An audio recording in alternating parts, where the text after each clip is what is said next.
नमस्कार। आज एक बार फिर सासाराम शहर के माहौल को असामाजिक तत्वों के द्वारा खराब करने की कोशिश की गई है। मैं एक दृश्य के माध्यम से बताने की कोशिश कर रहा हूं कि किस तरह से सासाराम शहर के माहौल खराब करने की कोशिश की गई है। देखिए, जहां पर मैं खड़ा हूं वहां पर ईंट पत्थर के निशान बिखरे पड़े हुए हैं और यहां पर अभी नगर निगम की टीम पहुंची हुई थी इस ईंट पत्थर को यहां से उठाकर ले जाने के लिए। सोचिए कि रामनवमी पर्व के बाद से जिस तरह से सासाराम शहर में लगातार इस तरह की घटनाएं सामने आ रही हैं, उसे साफ लग रहा है कि रामनवमी पर्व के दौरान दो शहर में आग लगी थी वो अभी पूरी तरह से बुझी नहीं है। कारण कि जिस तरह से उसके बाद से कई बार सासाराम शहर के माहौल खराब करने की कोशिश की गई, उसे साफ लग रहा है कि जिस तरह से असामाजिक तत्वों के ऊपर कार्रवाई की जानी चाहिए थी उस तरह की कार्रवाई नहीं हुई, जिसका परिणाम है कि एक बार फिर सासाराम शहर में इस तरह का नजारा दिखाई पड़ रहा है। देखिए, यह पूरा मोहल्ला बाग भाई खां का है और यहाँ पर पुलिस छावनी में पूरे मोहल्ले को तब्दील कर दिया गया है और केवल इसलिए कि कुछ असामाजिक तत्वों के द्वारा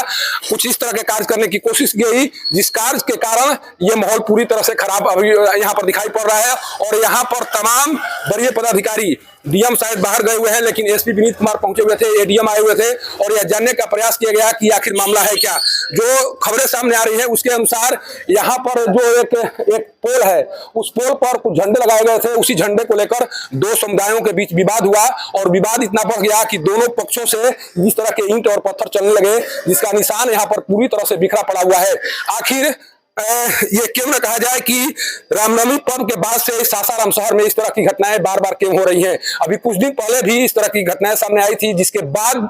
शायद प्रशासन और पुलिस के स्तर से उस तरह की कार्रवाई नहीं की गई, जिस कार्रवाई के बदौलत जो असामाजिक तत्व हैं उनमें दहशत पैदा हो सके। लेकिन बार बार इस शहर में जो जिस तरह के खबरें सामने आ रही हैं या जो घटनाएं हो रही हैं, उसे सासाराम शहर में एक भय का माहौल कायम हो चुका है और उस भय को दूर करने के लिए अभी उस तरह के कदम शायद नहीं उठाए जा रहे हैं जिस कदम को उठाए जाने की जरूरत थी। सबसे बड़ी बात है कि आज यहाँ पर बिहार में सरकार में बदलाव दिखाई पड़ा और उस बदलाव के बाद भी प्रशासन को जिस तरह से सचेत होना चाहिए था, शायद उस तरह का सजगता और सतर्कता यहाँ पर दिखाई नहीं पड़ा, जिस कारण से आज पूरी तरह से सासाराम शहर का माहौल, खासकर जिस मोहल्ले में मैं अभी उपस्थित हूँ, वहां का माहौल पूरी तरह से खराब हो चुका है और कोशिश की जा रही है किसी तरह से कि इस माहौल पर काबू पाया जा सके। लेकिन जब एक बार माहौल हाथ से निकल जाता है तो उस पर काबू पाने में समय लगता है और शायद प्रशासन को भी इस माहौल पर काबू पाने में समय लगेगा। ये नजारा उस